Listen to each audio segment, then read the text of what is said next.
अस्सलाम वालेकुम स्टूडेंट्स, नए क्या हाल। अच्छा स्टूडेंट, हमने एफएससी पार्ट 1 का चैप्टर नंबर 3 स्टार्ट किया था। तो पीछे हमने डिटेल से देखा था कि हमारे पास वेलोसिटी, स्पीड, डिस्प्लेसमेंट, एक्सेलरेशन क्या है, क्यों हम इसको पढ़ते हैं। फिर हमने वेलोसिटी टाइम ग्राफ से इन तमाम क्वांटिटीज़ को निकाला था।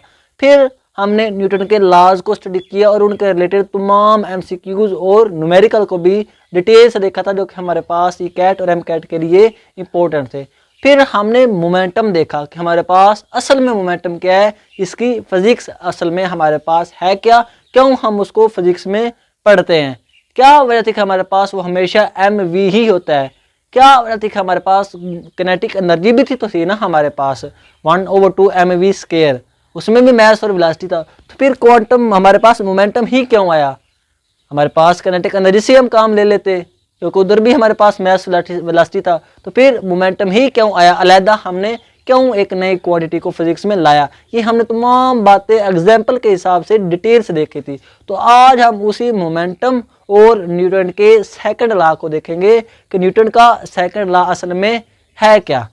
तो स्टूडेंट, आपने अगर आप हमारे पास, हमने कहा कि हमारे पास मोमेंटम क्वांटिटी ऑफ मोशन है जो कि मास और वेलोसिटी के ऊपर डिपेंड कर रही है। तो सपोज करो आपके पास एक 5 किलोग्राम की हमारे पास बुलेट है, 5 ग्राम की, 5 किलोग्राम की कहाँ बुलेट होगी, 5 ग्राम की हमारे पास बुलेट है। दोनों का ये हमारे पास एक, हमारे पास ऐसे आयरन की बनी हुई है या स्टील की बनी है और दूसरी हमारे पास रबड़ की है। दोनों का मास भी सेम, दोनों की वेलोसिटी भी सेम। यही हमने कहा था ना कि हमारे पास क्वांटिटी ऑफ मोशन मास और वेलोसिटी के ऊपर डिपेंड कर रहा है। तो वो दो बुलेट ली हमने, एक का मास हमारे पास, दोनों का मास भी सेम, दोनों की वेलोसिटी भी सेम। तो जब हमारे पास वो ऐसे टकराएगी तो कौन ज़्यादा इफेक्ट करेगी, तो आप आंसर देंगे कि हमारे पास जो स्टील की बुलेट थी वो हमारे पास ज़्यादा इफेक्ट करेगी। लेकिन हमने कहा तो क्वांटिटी ऑफ मोशन मास और वेलोसिटी के ऊपर डिपेंड कर रहा है, दोनों का मास भी सेम, वेलोसिटी भी सेम। तो फिर क्यों हमारे पास आयरन की बुलेट ने ज़्यादा इफेक्ट डाला और हमारे पास रबड़ की बुलेट ने कम इफेक्ट डाला। दूसरा हमारे पास क्वेश्चन, अगर हमारे पास एक फुटबॉल हो, एक प्लास्टिक हमारे पास हो आयरन का फुटबॉल और दूसरा हमारे पास ऐसे जो फुटबॉल रबड़ का होता है, तो जब हम दोनों का मास भी सेम है और दोनों को हमने सेम स्पीड से ऐसे किक मारी, तो कौन हमारे पास ज़्यादा हमारे ऊपर इफेक्ट करेगा। तो आप आंसर देंगे हमारे पास जो हमारे पास आयरन का फुटबॉल था, जब हमने उसके ऊपर किक मारी तो हमें ज़्यादा दर्द होगा। और जब हमने वो जो रबड़ वाला फुटबॉल था, चाहे उसका मैच सेम है उसके, लेकिन जब हमने उसको सेम वेलोसिटी से किक मारी तो हमें दर्द कम होगा। हमने कहा था तो क्वांटिटी ऑफ मोशन मास और वेलोसिटी के ऊपर डिपेंड करी, दोनों की चीज़ें सेम है। फिर हमें क्यों दर्द ज़्यादा हुआ जब हमने आयरन के फुटबॉल को किक किया। तीसरा क्वेश्चन, जब हम स्टूडेंट हम सीट बेल्ट पहनते हैं, जब हम मूव करते हैं तो हम सीट बेल्ट पहन लेते हैं, क्यों हम इसको पहनते हैं। तो आप कहेंगे कि हमारे पास अपनी हिफाजत के लिए।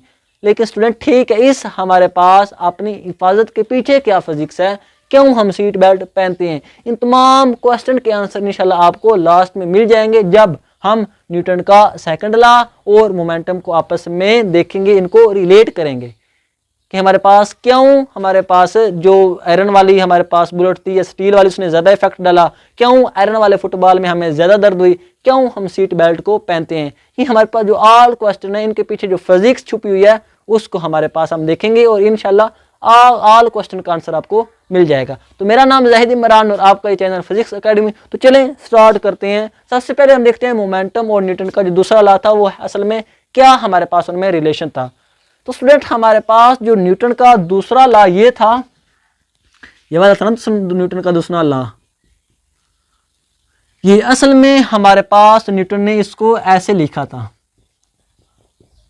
कि हमारे पास जब भी हमारे पास किसी ऑब्जेक्ट के ऊपर फोर्स लगेगी, इसके मोमेंटम में टाइम के हिसाब से चेंज आएगा। अगर तो मोमेंटम के मास या वेलोसिटी है ना मोमेंटम, अगर हमारे पास मोमेंटम में टाइम के हिसाब से चेंज ना आए तो हमारे पास डेरिवेटिव कांस्टेंट का जीरो होता है, मतलब कि फोर्स इसके ऊपर कोई लग नहीं रही। तो हमारे पास क्वांटिटी ऑफ मोशन में टाइम के हिसाब से चेंज हमारे पास फोर्स की वजह से ही होता है, फोर्स ही कहलाता है। ये था न्यूटन का दूसरा लॉ। अब हम इसको प्रूव करते हैं कि हमारे पास कैसे न्यूटन का ये दूसरा लॉ बना। तो अब हम देखते हैं इसका प्रूव और फिर इन तमाम क्वेश्चन को जो हमने पहले किए थे उनका आंसर भी इस छोटी सी इक्वेशन से देखेंगे। तो अब हमारे पास हमें पता कि एक्सेलरेशन हमारे पास क्या होता है, change in velocity over time. तो हमारे पास चेंज इन वेलोसिटी हमारे पास क्या होता है, इस ऐसे लिख सकते हैं ना हम स्टूडेंट, हमारे पास एक्सेलरेशन को, चेंज इन वेलोसिटी को फाइनल में से इनिशियल को माइनस करें तो हमारे पास चेंज इन वेलोसिटी आ जाएगा। अब हमारे पास इसको इसमें इधर पुट कर देते हैं इस इक्वेशन में, तो हमारे पास फोर्स किसके इक्वल आ जाएगी, मैस एक स्केलर क्वांटिटी है, इसको हमने ऐसे लिख लिया, और एक्सेलरेशन हमारे पास क्या था, change in velocity over time, change in time हमारे पास चेंज इन टाइम। अब हमारे पास इसको मल्टीपल कर लेते हैं अंदर, तो हमारे पास जो फोर्स आएगी वो फाइनल माइनस इनिशियल और चेंज इन टाइम।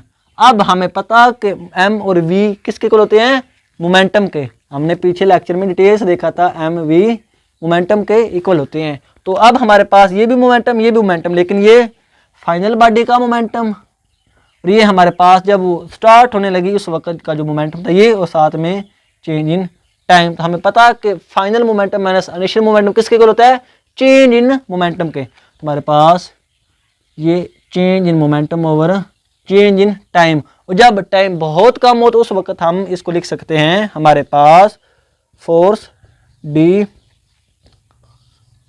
ये हमारे पास D P over D T, हमारे पास फोर्स जब लगेगी तो बॉडी की मोशन की क्वांटिटी में टाइम के साथ साथ चेंज आएगा। ये था न्यूटन का दूसरा लॉ। असल में हमारे पास इससे हमने ये निकाला और इससे हम ये भी निकाल सकते हैं। जैसा कि हमें पता कि मैथ हमारे पास ये डी ओवर डी टी ऐसे लिख सकते हैं, और ये हमारे पास मैथ वेलोसिटी है, तो हमें पता मैथ एक कांस्टेंट होता है, इसको हम बाहर लिख सकते हैं, तो मैथ बाहर आ गया d v over D t. तो हमें पता कि वेलोसिटी का टाइम के हिसाब से चेंज एक्सेलरेशन होता है, तो हमारे पास क्या आ जाएगा, एम ए। ये जो f is equal to m a है, ये हमने इसी से ही निकाला था। असल में हमारे पास न्यूटन का दूसरा लॉ ये था कि हमारे पास F is equal to D P over D T.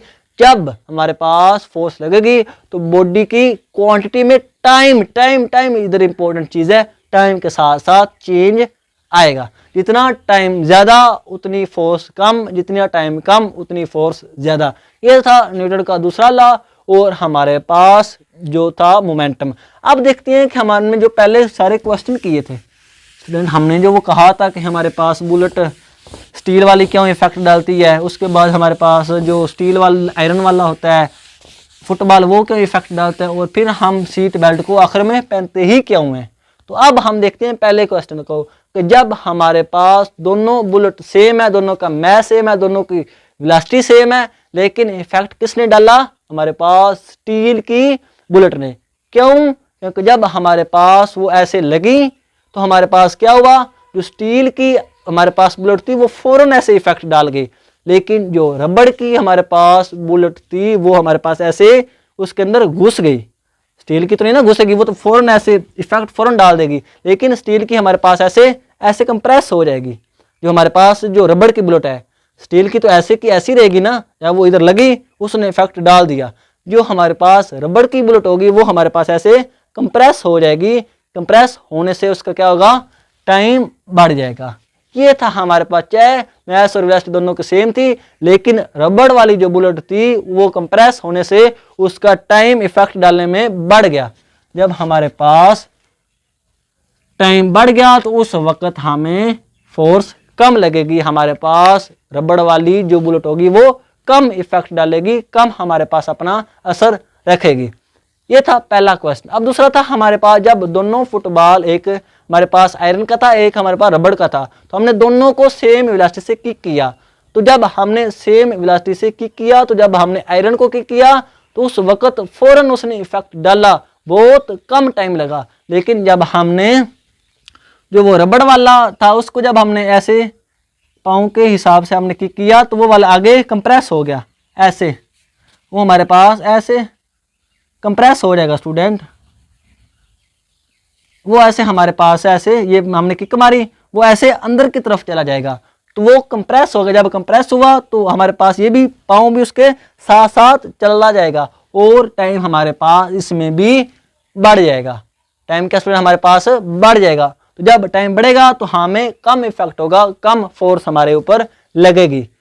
इसीलिए हम जब रबड़ के फुटबॉल को किक करते हैं तो हमें कम, हमारे पास हमें महसूस ही नहीं होता, फील ही नहीं होता। लेकिन अगर उसी फोर्स, उसी वेलोसिटी से हम हमारे पास जो आयरन की फुटबॉल है उसको किक करें तो हमारे पास चीखें निकल जाएंगी, मम्मा याद आ जाएगी। ये था हमारे पास न्यूटन का दूसरा लॉ। टाइम कम, फोर्स हमें ज्यादा फील हुई।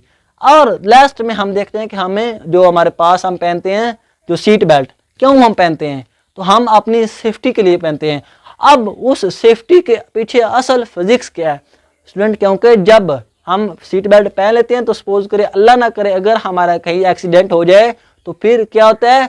सीट बेल्ट की वजह से जब हमें एक्सीडेंट होगा तो जब हम आगे गिरेंगे तो उस वक्त टाइम बहुत ज़्यादा हो जाएगा। अगर तो हमारे पास सीट बेल्ट ना पहना हो तो जैसे वो गाड़ी ने किक किया किसी को तो हमारे पास फ़ौरन हम ऐसे सामने पड़ जाएंगे, फ़ौरन हमारा एक्सीडेंट हो जाएगा।